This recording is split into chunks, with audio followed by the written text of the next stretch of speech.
والسلام على رسول الله. واش راكم البنات؟ ان شاء الله تكونوا لاباس، تكونوا في صحه جيده. جيتكم اليوم البنات بوصفه الكروكي. الكروكي هذا البنات يجي خفيف شيش، يجي ريشه، ما نستعملوش فيه البيض ولا نشاء، ويجي تجي واحد العجينه ولا اروع. نروح مباشره البنات لطريقه المقادير وطريقه التحضير. عندي كاس صغير ربع تاع الزيت، نضيف له نص كاس سكر هكذا البنات، ونبقى نحرك السكر هذاك مليح حتى يذوب معنا. وعندي فقط هنايا رشه تاع الملح، ما نساوهاش ديما في الحلويات تاعنا بالمخبوزات. وعندي مغرفه صغيره تاع لافاني،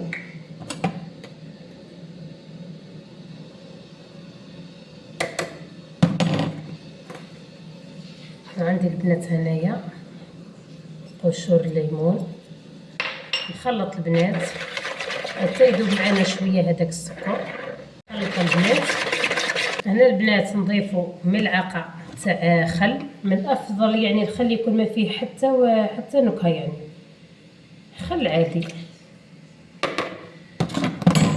عندي هنا البنات نصف كاس حليب، يعني جد المقادير يعني البنات موجوده يعني في كل بيت. بعد ما خلطت مليح هذاك السكر حتى ذاب مع المكونات هذوك اللي ضفناهم، نضيف هنايا كاس فقط تاع الفارينه، وعندي كيس خميره كيميائيه ما يعادل 10 غرام.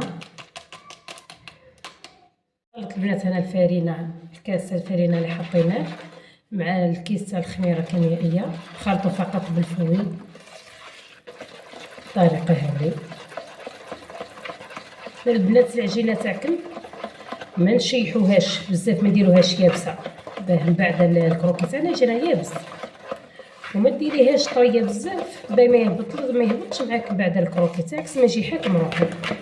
نضيف الكاس الثاني، نبقى نضيف البنات الخميره، عفوا نبقى نضيف الفارينه حتى نتحصل على عجينه تكون متماسكه وفي نفس الوقت يعني تكون طريه. شوفوا هنا البنات العجينه تاعنا كيف تكون خفيفه، شوف طريه، هذا القوام تاعها. هنا نجيو نقسموها. انا هنا البنات دات لي 3 كيسان فارينه بالضبط، يعني نقسموها نديروها 3 كويرات بالطريقه هذه. نجيبو البلاط تاعنا ندهنوه بالزيت كيما تحبي ديري له بابي كويسون، يعني نتيا واش عندك. البنات نجيو نديرو العجينه تاعنا على شكل حربوش، ندخلوها البنات شويه هكا في بعضها هكذا بالطريقه هذه.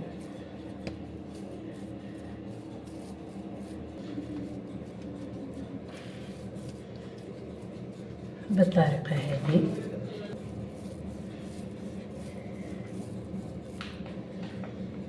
مباشره هكذا في البلاط تاعنا. فقط هنا البنات كي تحطوه عدليه طرحيه هكا مليح. هنا البنات كي تلقاوه دار معاكم التشققات هذه عادي، يعني لان هنايا ما حطيناش فيه البيض، غير بالزيت نصف كاس حليب. انتي درتي بلاط كروكي، الله الله قهوه بنتي وليداتكم على العشيه. البنات بعد ما طاحت العجينه تاعنا هاك في البلاط، نجيب البنات حوالي 3 ملاعق تاع حليب مع ملعقه صغيره تاع الكاكاو.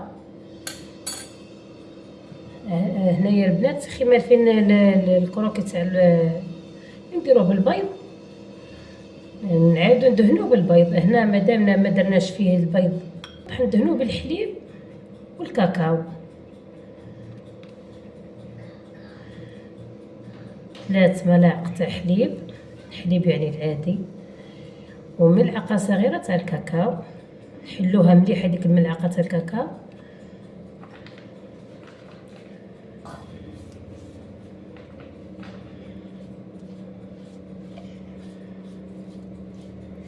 هكا البنات بعد ما دهنتو مليح بالحليب والكاكاو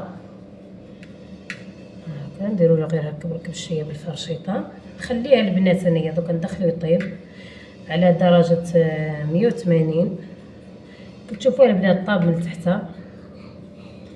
نعاودو نشعلو له من الفوق. هنا شعلو غير من تحت البنات، عاودو شعلو له من الفوق جيت ما يحمر فقط يدي ديك التحميره. هنا البنات بعد ما طاب معنا الكروكي كما راكم تشوفوا، هنا البنات نجيو بعد ما تخليه يبرد مليح، نجيو هنا طريقه التزيين تاعو. انا فضلت هنايا البنات الشي فقط تعطيو له حقه في الطياب، باش ميبقاش معاك معجن من الداخل. انا شويه عندي الاضاءه برك ناقصه على بها، بلا كيبان لكم راهو طايب بزياده شغل محروق يعني مع هذاك الكاكاو هذاك اللي درناه، وانما هو يعني في الحقيقه يعني جا يعني روعه ما شاء الله. هكا البنات هنا التزيين يبقى اختياري، تقدري تخليه كيما هو. جيبوا البنات انا كما قلت لكم يعني واش عندك هكا وصفه مضمونه يعني وناجحه 100%. نديروا لوليداتنا خاصه ونحن يعني مع الامتحانات. ربي ينجح وليداتنا كامل يا ربي. بالطريقه هذه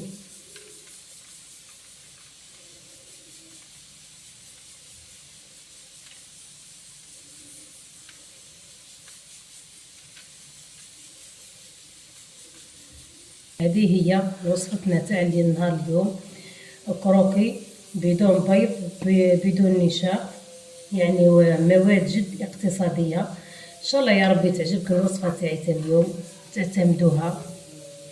شوفوا البنات كيف يجي هايل، والكاوكاو هذاك اللي حطيناه محمص راح يزيدوا بنه على بنه يذوب في الفم. ان شاء الله يا ربي طبقوها وتنجحوا فيها. متنساونيش البنات في اللايك والاشتراك في القناه. مع السلامه.